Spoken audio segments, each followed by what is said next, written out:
Magandang araw sa lahat. Actually yung ganap na ito nung last week pa. Kaso lang walang time na mag-voice over yung katulong nyo. So ngayon lang tayo nagkaroon ng time. So tingnan nyo, sobrang happy talaga yung katulong nyo. Kasi nga lalabas niyan kahit na hindi niya off day. Actually, nung gabing yun, the next day, gagala yung katulong nyo. Nag-decide na sana yan na hindi nagagala. Kasi nga sa sobrang sakit talaga ng katawan niya, sa sobrang pagod. Pero sabi ng amo ko, yung lugar na gusto kong pasyalan, yung exhibition na ginaganap doon is patapos na. So much better na lang napupunta na lang daw ako na medyo maaga pa. So ito na nga yung katulong niya. Of course, nag-decide na lang na lumabas kahit na sobrang pagod yung katawan niya. Pero nakasmile pa rin din yan. Of course naman, sino ba naman yung hindi masasayahan kapag nakalabas ka ng bahay nyo?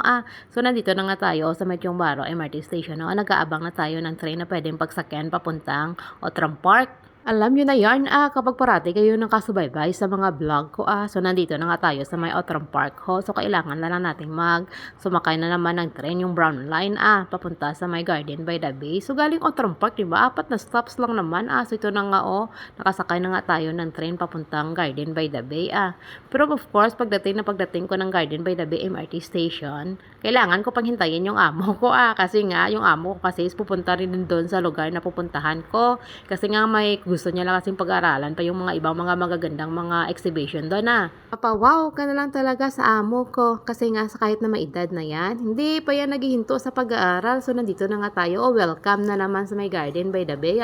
Sadyang walang kapaguran yung amo ko kapag pag-aaral na yung pag-uusapan. 'Di ba sa last vlog ko, sinabi ko na ako ay babalik dito kasi gustong-gusto ko talaga na pumasok sa tinatawag dito na Flower Dome. So kita nyo yun sa unahan nyo, no? Yung malaking building na yan, no? Yun yung building na yan na binuild nila dito sa Singapore. Number 1 yan sa buong mundo. Na binuild nila na diretso bubong. Wala nang hali-haligi, So, kita nyo yan sa left side natin. Diyan tayo papasok sa Flower Dome. Pero of course, bago tayo pumasok, kailangan bumili muna tayo ng ticket. So, thank you talaga sa amo ko kasi nga siya kasi yung nagbayad ng ticket ko. So, nilibre niya yung katulong niya. So, ito na nga nakapasok na nga tayo dito sa tinatawag na mga Flower Dome. So, dito banda, about yan sa, sa story ni Alice, The Wonderland. So, of course, nakikinig na lang ako sa amo ko kasi wala naman talaga akong kalam-alam about sa mga Disney stories. Kasi mahilig naman talaga ako sa mga action movies. So, of course, dahil ang amo ko talaga pinag-aralan talaga niya kung ano yung mga nakadisplay dito sa loob ng Flower Dome. So, of course, kailangan ko na lang makinig sa kanya habang ini-enjoy yung magagandang mga nakadisplay dyan. Tapos, yung bang, kwento ng kwento yung amo ko. Nakikinig naman ako, pero after a while, hindi ko na naalala kung anong sinasabi ng amo ka. Ganun talaga kapag hindi ka talaga mahilig sa pag-aaral na tinatawag.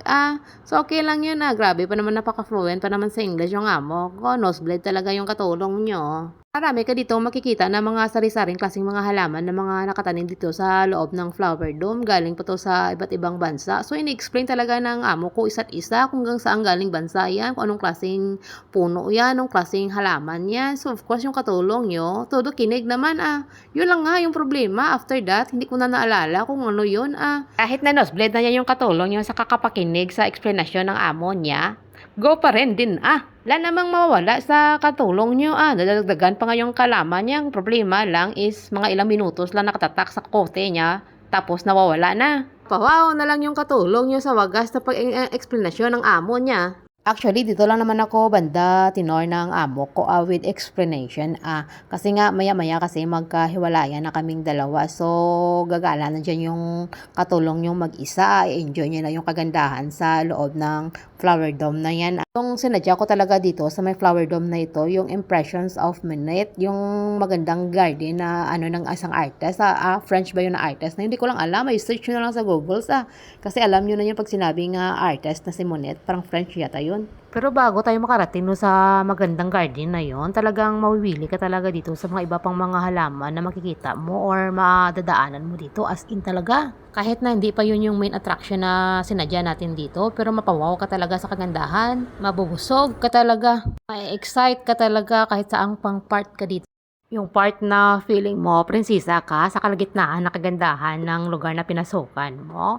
Pero maraming part pa to yung vlog natin dito sa loob ng Flower Dome na ito. Kaya hanggang dito na lang muna ako. Babush!